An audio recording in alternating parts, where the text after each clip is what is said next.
90 का दशक हम में से कईयों की लाइफ का ऐसा गोल्डन पीरियड था जिसके साथ हमारी खूब यादें जुड़ी हुई हैं। ये वो दौर था जब पैसा कम, खुशियां ज्यादा हुआ करती थी, साधन कम लेकिन समाधान ज्यादा हुआ करते थे, रिश्तों में खटास कम, मिठास ज्यादा हुआ करती थी। पैरों में भले चप्पल नहीं थी लेकिन चेहरे पर मुस्कुराहट ज्यादा हुआ करती थी।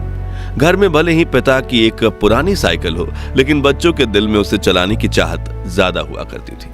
कहते हैं कि गुजरा जमाना लौट कर नहीं आता, लेकिन हम कुछ पलों के लिए समय में पीछे जाकर उस जमाने की यादों को जरूर जी सकते हैं। और आज के इस खास वीडियो में हम आपको ले चलेंगे 90 के दशक के उस दौर में जिसे देख आपके बचपन की यादें ताजा हो जाएंगी, आंखों में खुशी के आंसू भर जाएंगे और दिल कहेगा वो दिन भी क्या दिन थे। तो चलिए चलते हैं इस सुहाने सफर पर। आपको याद है उस वक्त माँ ईंट और मिट्टी से बने चूल्हे पर आग जलाकर खाना बनाया करती थी और शाम होते ही बच्चे खाने का इंतजार करते हुए माँ के साथ आंगन में बैठ जाते। चूल्हा जलाने के लिए खेत से पतली सूखी लकड़ियां तोड़कर लाई जाती थीं और जिसके घर में गाय भैंस हुआ करती थी वो उनके गोबर के उपले या थेपड़ी बनाकर उन्हें सुखाते थे। फिर चूल्हा जलाने के लिए उनका इस्तेमाल होता था। और जिसके घर गाय भैंस नहीं होती थी वो पड़ोस से या मार्केट से 1 रुपए के 2 दर्जन गोबर के उपले खरीद कर लाते थे। फिर माँ फूंक फूंक कर चूल्हा जलाने की कोशिश करती थी और जब वो जल जाता था तो बच्चों की खुशी का ठिकाना ही नहीं रहता था। वहीं जब सब्जी मंडी जाने का मौका मिलता था तो वहां दुकानदारों को कोयले से जलने वाले चूल्हे पर पकौड़े, समोसे और कचौड़ी बनाते देख मुंह में पानी आ जाता था। और सामान के लिए मिले पैसों से कुछ पैसे बचा के हम नाश्ता खाने में खुद को रोक नहीं पाते थे। उस समय ना वॉशिंग मशीन होती थी, ना ज्यादातर घरों में पानी के नल। तभी घर की बेटियां कुएं से बाल्टी भर के पानी ले आती और थापी से पीट पीट कर कपड़े धोया करती थी, जबकि कुछ लोग कपड़े लेकर नदी के किनारे बने घाटों में चले जाते थे और वहीं कपड़े धोकर नहा भी लेते थे। आजकल तो लगभग सभी के पास पक्के मकान हैं, लेकिन उस दौर में गांव में सिर्फ एक आधा लोगों के पास ही पक्के के मकान हुआ करते थे। बाकी गांव के पास मिट्टी से बने हुए कच्चे घर हुआ करते थे। और आपको बता दूं कि जब दीपावली का त्योहार आता था तो लोग अपने इन्हीं घरों की मिट्टी और गाय के गोबर से लीपा पोती किया करते और इसे काफी शुभ माना जाता। लोगों के घरों की दीवारें आला या ताक कहे जाने वाले ऐसे स्थान जरूर दिख जाते थे जहां छोटी चीजें बहुत रखी जाती थी। घर की चाबियां और शाम को जलाने वाले दिए इसी पर रखे जाते थे, लेकिन अब नए घरों में इनकी जगह ड्रेसिंग टेबल या डिजाइनर अलमारियों ने ले ली है। तस्वीरों में दिख रही ये चिड़िया उन दिनों खूब दिखा करती थी, लेकिन आज ये विलुप्त होने की कगार पर पहुंच गई है। आपने इस चिड़िया को आखिरी बार कब देखा था और इसके मधुर ध्वनि का दीदार किया था? कमेंट में बताइए। याद है रोज शाम होते ही सभी दोस्त गली के नुक्कड़ पर मिला करते थे और खूब हंसी मजाक किया करते थे। इसे लेकर किसी ने क्या खूब कहा है कि उस दौर में सहजता थी, सादगी थी, बंदगी थी।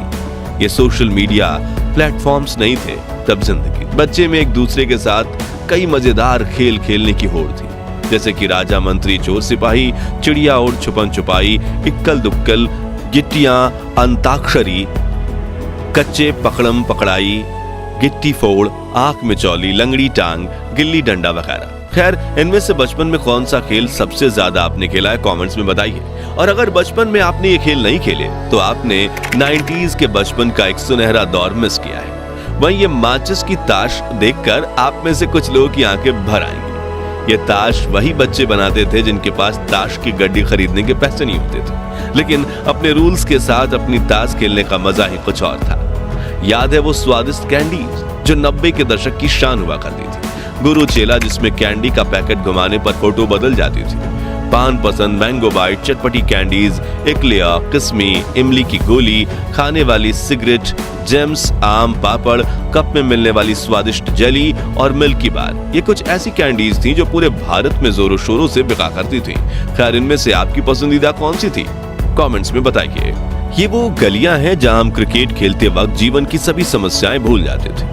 बच्चे बारिश के पानी में छपाक छपाक करके दौड़ते थे और अगर एक पुराना टायर मिल जाए तो छोटी सी लकड़ी की मदद से टायर को धकेलते हुए रेस लगाने का मजा ही अलग था। ये वही मोहल्ले हैं जिनके साथ हमारी सैकड़ों यादें जुड़ी हुई हैं। ये वही पेड़ हैं जहां देश के लाखों बच्चों को प्राथमिक शिक्षा मिली है और जिन बच्चों को स्कूल जाने का सौभाग्य प्राप्त होता था वो महंगी बेंच नहीं बल्कि ऐसी लकड़ी की चारपाई पर बैठकर पढ़ते थे। जब पहली बार बंगाल में इंग्लिश स्पीकिंग क्लास खुली थी तब ऐसे दीवारों पर एडवर्टाइजमेंट दी गई थी, लेकिन आजकल तो अंग्रेजी के सामने हिंदी भी फीकी पड़ने लगी है। अब नजर नहीं आते ये डाकियां जिनकी साइकिल की घंटी सुनते ही घर में खुशियों की लहर दौड़ उठती थी। पोस्ट ऑफिस तो आज भी हैं, लेकिन खत लिखने वाला कोई नहीं। याद है, गांव से शहर गए लोग जब परिवार को एसटीडी पीसीओ पर फोन किया करते थे तो पूरे गांव में खुशहाली फैल जाती थी।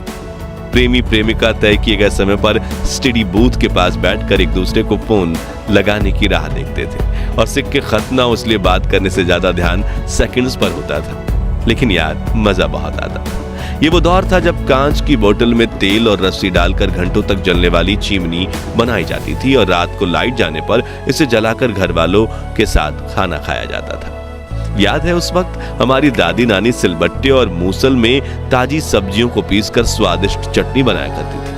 आटा पीसने के लिए घर पर ही 2 पत्थर वाली घटी यानी चक्की का इस्तेमाल किया जाता था। कुछ के घरों में मिट्टी के बर्तनों में खाना बनाया जाता था और खाने की हर बाइट में आने वाली मिट्टी की खुशबू मन को प्रफुल्लित कर देती थी।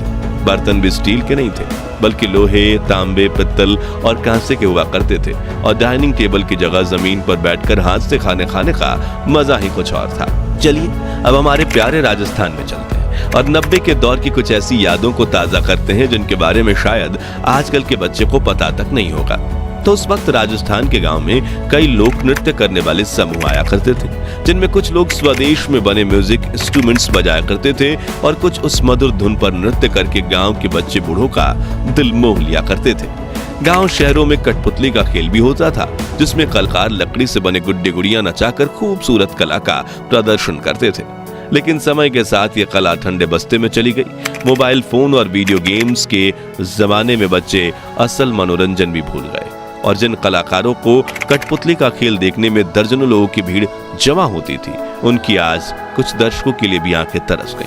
याद है, उस वक्त ट्रांसपोर्ट के लिए ज्यादा वाहन नहीं हुआ करते थे, इसलिए कई लोग बैलगाड़ी और ऊंट गाड़ी से सामान को यहाँ से वहां पहुंचाने का काम करते थे और रोजी रोटी देने वाले जानवर की देखभाल अपने बच्चों की तरह करते थे। 90 के दशक के गोल्डन टाइम की बात करें तो ट्रेन का जिक्र ना हो ऐसा तो हो ही नहीं सकता। उस वक्त सिर्फ कुछ लोग जहाज में सफर कर सकते थे, इसलिए देश की 99.99% जनता के लिए दूर सफर करने के लिए ट्रेन सबसे पसंदीदा साधन हुआ करती थी। एसी वाले डब्बे तो नहीं थे, लेकिन मन में सफर करने की चाहत जरूर थी, जो यात्रा को खूबसूरत बना देती थी। उस वक्त बस से सफर करने की खुशी भी कुछ कम नहीं थी। नौकरी पर जाना हो या कॉलेज, शहर में जाने के लिए बस एकमात्र सस्ता जरिया थी।